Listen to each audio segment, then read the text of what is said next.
여러분들 지혜를 잠언해 보면요, 무릇 지킬 만한 것보다 더욱 내 마음을 지키라는 말씀이 있습니다. 그 마음을 통해 가지고 모든 생명의 근원이 말미암기 때문입니다.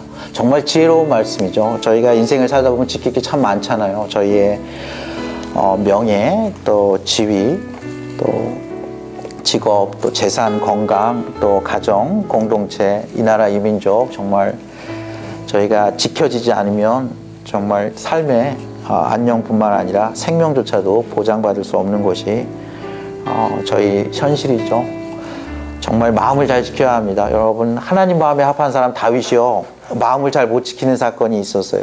오늘 본문이 있는 이 말씀 11장에 보면 다윗이요, 이때가 전시였거든요. 근데 되게 다윗의 나라가 잘 됐어요. 이 가나안을 다 정복하고 지금은 암몬과 싸우고 있어요. 암몬은 가나안 땅이 아닙니다. 이 요단강 동편에 있는 나라예요. 암몬과 싸울 정도면은 이 원정 경기 가서 싸운다는 거거든요. 굉장히 강력한 통일 왕국을 다윗이 이루고 있습니다. 그리고 요압과 그의 부하들은 전쟁에 나갔지만요, 다윗이 전쟁에 안 나가도 될 정도로 자신은 그냥 왕궁에 머물러고만 있어도 될 정도로 나라가 이렇게 부국강병해질 때에 문제가 생겼어요. 다윗이 이렇게 한번 생각해 보세요. 왕궁의 옥상을 거닐고 있어요. 지금으로 따지면은 제일 높은 곳, 그 도시에서 제일 높은 호텔에 이 스카이 라운지를 거닐고 있는 거예요. 그 도시가 다 보이겠죠. 근데 저기 보니까 한 여인이 목욕을 하고 있습니다. 근데 그게 심히 아름다워 보였다는 거예요. 이것은 내면의 아름다움이 아닙니다. 이 외관상 외모가 너무 다윗에게 매력적이었다는 얘기죠. 그래서 다윗이 이제 사람을 보내요. 사람을 보내서 불러옵니다. 그래서 간음을 합니다. 근데 거기서 끝나지 않은 게 이게 임신을 해요. 지금 같으면 아마 유산을 시켰을지 모르겠어요. 근데 다윗이 이것을 그의 남편 햇사람 우리야, 충신입니다. 여러분들 이 사무엘하 뒷부분에 보면 다윗의 37용사가 나오는데 37번째 용사가 햇사람 우리야예요. 햇사람 우리야해서 이상 총 37명이라 그래서 다윗의 그 용맹스러운 장군들의 이방인이면서 다윗의 어떤 지휘관급으로 갔던 그런 정말 충신이죠. 이 충신을 불러가지고 함께 동침하게 하는데 그가 정말 충성스럽게 그 아내와 동침하지 않죠. 그러니까 다윗이 이제 요압 장군에게 보내서 전쟁에 가장 맹렬한 곳을 세워서 그를 죽게 하라 그럽니다. 그걸로 인해서 우리야만 죽은 게 아니에요. 다윗의 부하들도 같이 그 전쟁통에 같이 죽습니다. 다윗이 요압 보고 이걸 내가 책임을 묻지 않겠다고 합니다. 그리고 전쟁은 칼은 이 사람도 죽이고 저 사람도 죽인다. 전쟁 중에 사람 죽는 게 뭐 대수냐, 뭐 걱정하지 마라, 이렇게 얘기하는. 그리고 여호와 하나님께서 그것을 보기에 참으로 그것이 여호와 보시기에 악했다. 여러분들 다윗의 행위가 여호와 보시기에 악했다는 본문은 처음 나옵니다. 여러분 다윗이 어떤 사람입니까? 다윗은요, 골리앗과 맞설 때도 너는 큰 칼과 큰 창과 단창으로 나에게 오지만 나는 여호와 하나님의 이름으로 간다 그러면서 맞섰던 그렇게 담대한 다윗이에요. 사울이 자신을 죽이려고 할 때도 계속 도망가고 죽일 기회가 있을 때도 2번이나 살려준 그런 은혜로운 다윗입니다. 다윗이요, 나발로 인해서 정말 분노해서 내가 이 나발 일가를 정말 없애버리겠다 하다가도 아비가일의 그 조언을 듣고 멈춰선 다윗이에요. 언약궤가 들어왔을 때요, 여호와 앞에서 춤을 추며 하나님께 찬양했던 다윗입니다. 전쟁할 때 여호와께 항상 물으면서 기도하면서 나아갔던 다윗이에요. 하나님께서 영원한 언약의 말씀을 주시자요, 그가 무릎을 꿇고 여호와 앞에 나아가서 앉아서 기도했던 다윗이에요. 다윗은요, 그가 굴 속에서 도망을 갈 때나 광야 가운데 있을 때나 왕궁에 있을 때나 그의 머리는 하나님으로 가득 차 있었어요. 하나님의 말씀으로 가득 차 있었어요. 하나님께 항상 물었고요, 여호와 앞에서 예배했고 여호와 하나님께 기도했던 그 다윗이요, 오늘 본문이 있기 전 이 사무엘하 11장에는 여호와가 한 번도 안 나와요. 마지막 절에 한 번 나와요. 이 모든 일이 여호와 보시기에, 여호와의 눈앞에, 여호와께서 평가하시기에 악하였더라 한 번 나오고, 이 11장은 이상하게도 다윗이 전쟁에도 나가지 않고 이 왕궁에서 계속 사람들을 상대하고 있어요. 다윗이 11장에 보면요, 다윗이 사람을 보내서 그 여인을 알게 합니다. 사람을 상대하고 있어요. 그 여인이 누구냐 알게 해요. 그 전령을 또 보내서 그 여자를 데려옵니다. 그 여인이 임신하져요. 다윗이 요압에게 기별해가지고 우리야 장군을 불러옵니다. 다윗이 이 일이 뜻대로 되지 않자 우리야 장군을 요압에게 보내가지고 우리야를 죽게 해요. 우리야가 죽자 사람을 전령을 보내가지고 우리야를 아내로 취합니다. 그리고 아들을 낳죠. 하나님이 없어요. 그가 광야 가운데서도 아들람 굴에서도 왕궁에서도 하나님으로 가득 찼던, 하나님께 묻고 행했던, 하나님 앞에서 행했던 그 다윗에게요, 여기서 하나님이 없어졌어요. 여러분들, 우리가 하나님은 그런 존재예요. 하나님은 생명의 근원입니다. 하나님이 떠나면 저희는 정말 브로드웨이 넓은 길로 갈 것 같지만요, 그 뉴욕의 그 브로드웨이에 있는 그 많은 공연, 문화 정말 훌륭하죠. 그러나 그 이면에 있는 그 탐심, 그 탐욕, 우리를 간음하고 살인하고 도적질하고 우리를 거짓 증거하게 하고 남의 것을 탐내게 하는 그 근본적인 뿌리가 그 브로드웨이의 이면에서 자라고 있음을 압니다. 다윗이 그 마음을 지키지 못해서 일이 있었어요. 하나님께서 침묵하셨습니다. 근데 정말 신기한 게요, 이게 언제 있었냐면 그 암몬과의 전쟁에서 있었잖아요. 이 다윗이 이 범죄하기 전에 암몬과의 전쟁에서 승리하고요, 이 다윗이 회개한 그 다음에도 암몬과의 전쟁에서 완전히 승리해요. 그러니까 이건 무슨 얘기냐면 마치 옛날에 타이거 우즈가 계속 그 골프를 할 때 굉장히 잘했던 적이 있습니다. 계속 이렇게 세계 랭킹 1위였던 적이 있어요. 근데 타이거 우즈가 그때 그 불륜에 빠져서 크게 큰 스캔들이 일어나죠. 그러니까 타이거 우즈가 그때 경기력이 많이 저하되지는 않았어요. 그러니까 어떻게 보면은 저희가 어떨 때 저희가 유혹에 빠지기 좋냐면요, 일이 잘 풀릴 때 유혹에 빠지기 쉬워요. 모든 일이 잘 풀리는 그 잠깐의 그 짬 시간이 있죠. 이때가 그럴 때예요. 다윗이 전쟁을 안 나가도 되고 왕궁을 거닐면서 있어도 나라가 괜찮을 때예요. 이럴 때가 오히려 넘어질 수 있는 찬스인데 다윗이 이때 넘어졌어요. 다윗이 너무 바쁘고요, 할 일도 많고, 이전에 언약궤도 가져왔죠. 궁전도 지었어요. 성전도 지으려고 그랬어요. 하나님께 영원한 축복도 받죠. 하나님께 기도도 합니다. 자신이 요나단에게 받은 인간적인 은혜를 기억하고 그의 아들 모비보셋에게 은혜를 베풀어요. 그의 모든 권리를 회복시켜주고 인간적으로 할 바를 다 하고 이제 왕궁에 있는 거예요. 나라를 잘 통치했죠. 이 선지자 나단이 오기 전까지 다윗은 굉장히 잘 통치했어요. 저희는 그러니까 인생에서 어려움이 닥치는 게 꼭 저희가 어려울 때, 힘들 때, 그럴 때 닥치지 않을 수 있어요. 그것은 저희 마음이 높아질 때 저희가 하나님 없이도 무엇인가를 할 수 있다고 생각할 그때에 찾아올 수 있어요. 다윗은 그때에 찾아와서, 다윗은 이때에 넘어졌고 지금부터 다윗이 죽을 때까지 다윗은 하강곡선을 그립니다. 근데 하나님께서 드디어 나단 선지자를 보내서 하나의 우화를 얘기해 주시죠.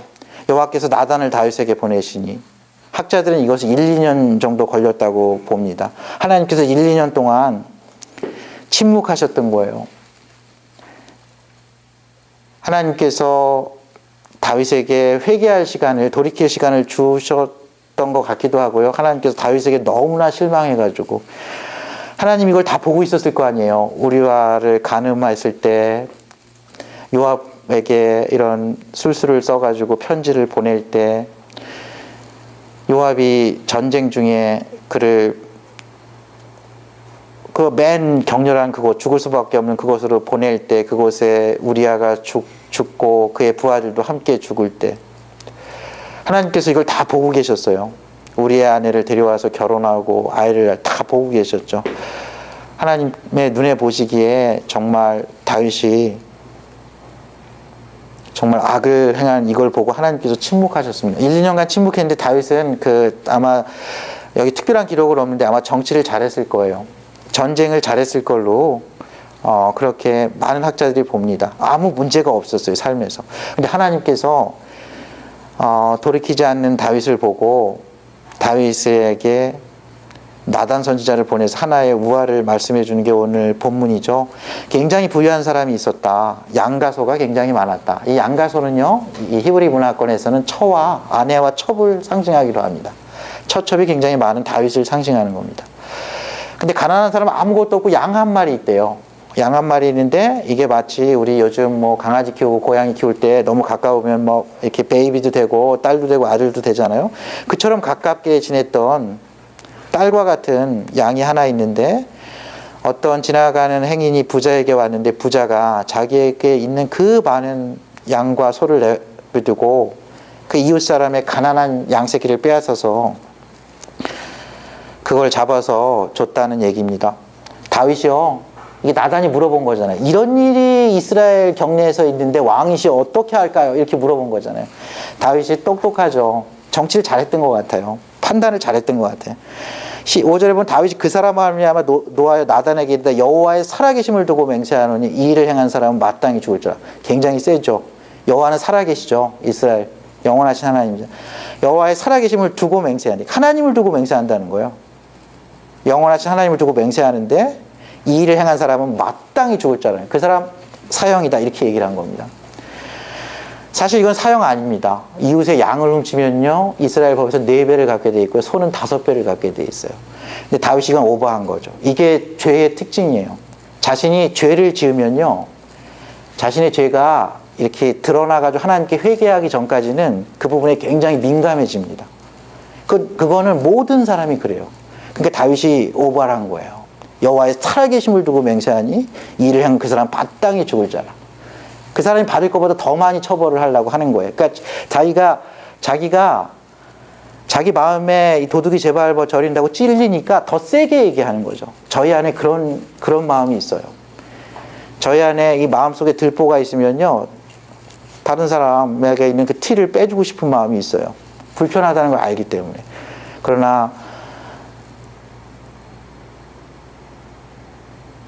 그리고 다윗이 바른 얘기도 해요. 그가 그 이웃을 불쌍히 여기지 아니하고 이런 일을 행하였으니 양 새끼를 4배나 갚아줘야 하리라. 그러면서 율법의 이야기도 합니다. 근데 나단이요, 용감하게 그 얘기를 가감없이 얘기합니다. 나단이 다윗에게 이르되 당신이 그 사람이라. You are the man. 당신이 4배를 갚아주고 당신이 여호와의 살아계심을 두고 맹세하기를 마땅히 죽을 그 사람이라고 얘기합니다. 그러면서 그 우화를 설명해줘요. 이스라엘 하나님 여호와께서 이와 같이 이르시기를 내가 너를 이스라엘 왕으로 기름 붓기 위하여 너를 사울의 손에서 구원하고 내 주인의 집을 내게 주고 내 주인의 아내들을 내 품에 두고 이스라엘과 유다 족속을 내게 맡겼느니라. 만일 그것이 부족하였을 것 같으면 내가 내게 이것저것을 더 주었으리라. 충분히 더 주었다는 거예요. 하나님의 법을 어기지 않는 범위에서 여호와 하나님 보시기에 충분히 줄 마음이 있었다는 거예요.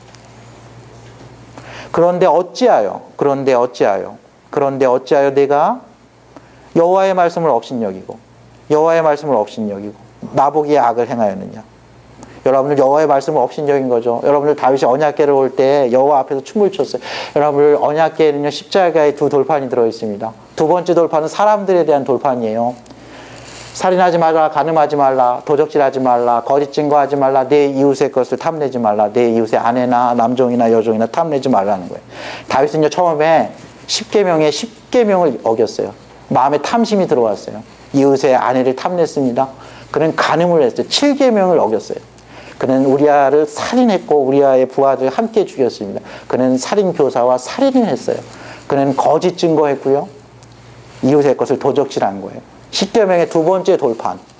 근데 들어있는 모든 계명을 어겼어요. 그는 비록 언약궤가 들어올 때는 하나님 앞에서 예배하고 춤을 췄지만 언약궤의 내용, 그는 경건의 형식은 갖췄지만 경건의 내용, 왜 그 언약궤를 뒀는지, 너는 이 말씀을 너가 지킬 뿐만 아니라 이 말씀대로 백성들을 인도하기 위해서 본보기가 되고 이끌어야 될 이스라엘의 왕으로 세웠는데 너가 그걸 6계명부터 10계명까지 다 어긴 거예요.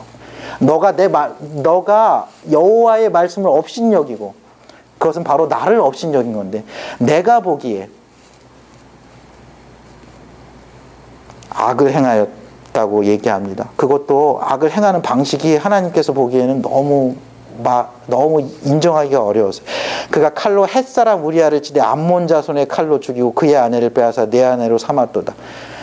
여러분들 이스라엘 근처에 있는 이방인들 중에서 이스라엘들에 들어와서 이렇게 충신이 되고요, 이렇게 장군이 되고 이스라엘의 경내에 들어온 사람은 대단한 사람이에요. 지금으로 생각하면요, 소수민족 남아시아나 이런 데 못 사는 나라에서 와가지고 미국에서 여러분들 장관이 되거나 장군이 됐다고 생각해 보세요. 그 백인들하고 경쟁해가지고 그래도 대단히 훌륭한 거죠. 대단히 훌륭한 거예요. 그만큼 인정받은 거예요. 아마 동일한 조건이었으면 뭐 요압처럼 총사령관이 됐을 수도 있다고 저는 생각해요. 근데 햇사람 우리아를 죽였는데 암몬 자손의 칼로 죽였어요. 하나님이 죽인 게 아니에요. 여러분들 암몬 자손과 모압 자손은요, 이스라엘이 신명기 말씀에 보면요, 여호와의 회, 그러니까 여호와 하나님께서 인정하신 하나님의 백성들에 들어올 수 있는 민족들이 있고 아닌 민족들이 있어요. 에돔 족속은 들어올 수 있는데 암몬 족속과 모압 족속은 영원히 들어오지 못한다 그랬어요. 여호와의 총에 영원히 안 된다는 거예요. 아말렉, 암몬, 왜 안 되냐면 처음에 이스라엘 초창기에 오합지졸일 때 홍해를 건너가지고 이제 그냥 물 없어서 죽을 것 같고 간신히 생명 부지하고 있는데 그때 쳤어요. 그러니까 어떻게 보면 이스라엘이 베이비일 때 죽이려고 한 거예요. 아주 걷지도 못하고 그럴 때 그냥 포대기에 쌓일 때 죽이려고 그런 거예요. 하나님이 그래서 들어오지 못하게. 근데 지금 햇사람 우리아 충신을 암몬 족속의 칼로 죽였다는 거예요. 그의 아내를 빼앗아 내 아내로 삼았도다. 그래서 하나님께서 이제 아들을 징계합니다. 하나님께서 약속하셨죠. 내가 사울처럼 너의 위를 내리지는 않지만 내가 사람의 배와 인생의 막대기로 너를 아들 대우한다고 하는데 그 말을 합니다. 아버지인 그가 다윗에게 이렇게 얘기해요. 이제 내가 나를 업신여기고 햇사람 우리아의 아내를 빼앗아 내 아내로 삼았은즉 칼이 내 집에서 영원토록 떠나지 아니하리라 하셨고, 여호와께서 또 이와 같이 이르시기를 보라 내가 너와 내 집에 재앙을 일으키고 내가 내 눈앞에서 내 아내를 빼앗아 내 이웃들에게 주리니 그 사람들이 내 아내들과 더불어 백주에 동침하리라. 너는 은밀히 행하였으나 나는 온 이스라엘 앞에서 백주의 일을 행하리라 하셨나이다 하니, 실제로 일이 일어납니다. 다윗의 처첩이 많았죠. 아들도 많았는데 첫 아들 암논은요, 셋째 아들 압살롬에 의해서 살해됩니다.